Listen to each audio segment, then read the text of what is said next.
नमस्कार, मैं नियाज खान और आप देख रहे हैं एनएमएफ न्यूज। कल पूरा देश दिवाली के दीपों से जगमगा रहा था।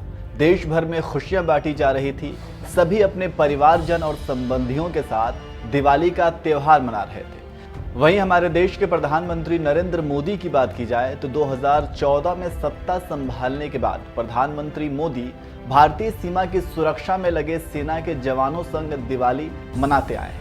4 नवंबर 2021 को भी पीएम मोदी जम्मू कश्मीर में सीमावर्ती राजौरी जिले के नौशेरा सेक्टर पहुंचे थे और जवानों को मिठाई खिलाकर उन्हें शुभकामनाएं दी। आप तस्वीरों में देख सकते हैं कि प्रधानमंत्री नरेंद्र मोदी जवानों को अपने हाथों से मिठाई खिला रहे हैं और शहीद सैन्य जवानों को सलामी दे रहे हैं। लेकिन यहाँ सवाल यह है कि इस बार प्रधानमंत्री ने नौशेरा का इलाका ही क्यों चुना? किन खास वजहों के कारण नौशेरा में उन्होंने दिवाली मनाई? आखिर प्रधानमंत्री क्या संदेश देना चाहते थे? ये सब हम आपको इस वीडियो में बताएंगे।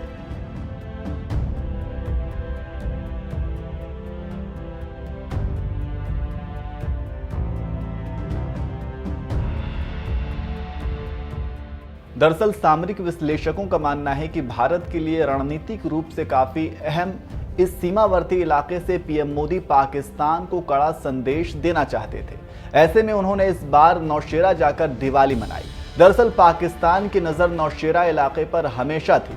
1948 में पाकिस्तान इस जगह को हथियाने की फिराक में था, लेकिन उस दौरान ब्रिगेडियर मोहम्मद उस्मान के चलते पाक अपने मंसूबों में कामयाब नहीं हो पाया। बता दें कि ब्रिगेडियर उस्मान नहीं होते तो 1948 में ही नौशेरा भारत के हाथ से निकल जाता। भारतीय सैन्य इतिहास में ब्रिगेडियर उस्मान वीर गति पाने वाले अब तक के सबसे सीनियर सैन्य अधिकारी हैं। नौशेरा में जिस जगह पर दुश्मन देश के गोले से वो शहीद हुए थे, उसी चट्टान पर उनका स्मारक बना हुआ है। आज भी उन्हें नौशेरा का शेर कहा जाता है। ब्रिगेडियर उस्मान का दुश्मन खेमे में इतना खौफ था कि पाकिस्तानी सेना ने उनके ऊपर 50,000 का इनाम रखा हुआ था। वैसे नौशेरा का इतिहास शहादत से भरा हुआ है। यहाँ पीएम मोदी ने जवानों को संबोधित करते हुए उनकी तारीफ की। उन्होंने तमाम शहीदों को याद करते हुए उन्होंने ब्रिगेडियर मोहम्मद उस्मान का जिक्र कई बार किया। पीएम मोदी ने नौशेरा सेक्टर में जवानों से कहा कि मैं अपने परिवार के सदस्यों के साथ दिवाली मनाना चाहता हूं, इसलिए मैं इस त्योहार पर आपसे मिलने आया हूं। दिवाली मैं मेरे परिवारजनों के बीच मनाने के लिए आता हूं, क्योंकि आप मेरे परिवारजन हैं। मैं आपका परिवार का साथी हूं। तो मैं यहाँ प्रधानमंत्री के रूप में नहीं आया हूं, मैं आपके परिवार के एक सदस्य के रूप में आया हूं। आप सभी के बीच आना, जो भाव अपने परिवार के बीच जाकर के होता है, वही भाव मेरे मन में होता है। और जब से मैं इस संवैधानिक जिम्मेवारी को संभाल रहा हूं, आज उसको 20 साल से भी अधिक समय हो गया। बहुत लंबे अरसे तक मुझे देशवासियों ने इस प्रकार की सेवा का मौका दिया। पहले गुजरात वालों ने दिया, अब देशवासियों ने दिया। लेकिन मैंने हर दिवाली सीमा पर तैनात आप मेरे परिवारजनों के बीच बिताई है। उन्होंने जवानों के साहस की सराहना करते हुए कहा कि उनकी क्षमताओं और ताकत ने देश में शांति और सुरक्षा सुनिश्चित की है। इस दौरान पीएम ने सर्जिकल स्ट्राइक में यहां के ब्रिगेड द्वारा निभाई गई भूमिका की भी जमकर तारीफ की।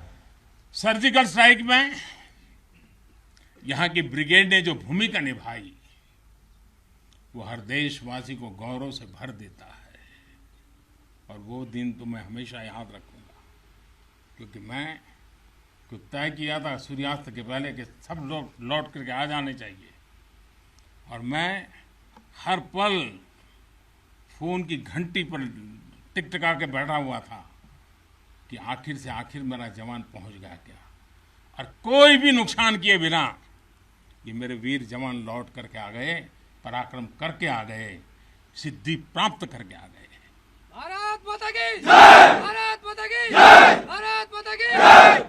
सर्जिकल स्ट्राइक के बाद यहां अशांति फैलाने के अनगिनत कुत्सित प्रयास हुए, आज भी होते हैं, लेकिन हर बार आतंकवाद को मुंह तोड़ जवाब मिलता है। असत्य और अन्याय के खिलाफ इस धरती में एक स्वाभाविक प्रेरणा है।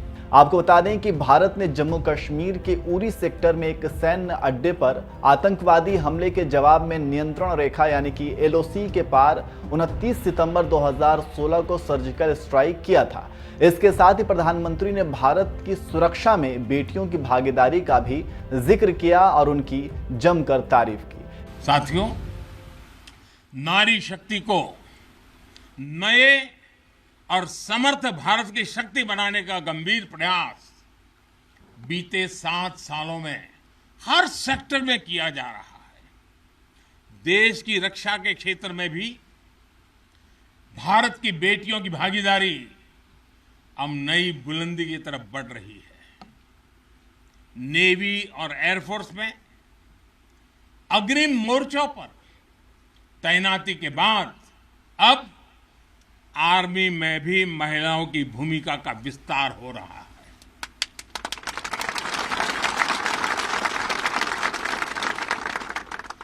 मिलिट्री पुलिस के द्वारा बेटियों के लिए खोलने के बाद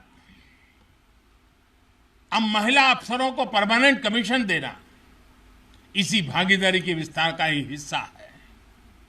अब बेटियों के लिए नेशनल डिफेंस एकेडमी, राष्ट्रीय मिलिट्री स्कूल और राष्ट्रीय इंडियन मिलिट्री कॉलेज जैसे देश के प्रीमियर मिलिट्री संस्थानों के दरवाजे खोले जा रहे हैं। इसी वर्ष 15 अगस्त को मैंने लाल किले से यह भी घोषणा की थी कि अब देश भर के सभी सैनिक स्कूलों में बेटियों को भी पढ़ाई का अवसर मिलेगा। इस तरह से प्रधानमंत्री मोदी ने जवानों के साथ दिवाली की खुशियां भी बांटी और दुश्मन देश को कड़ा संदेश भी दिया है।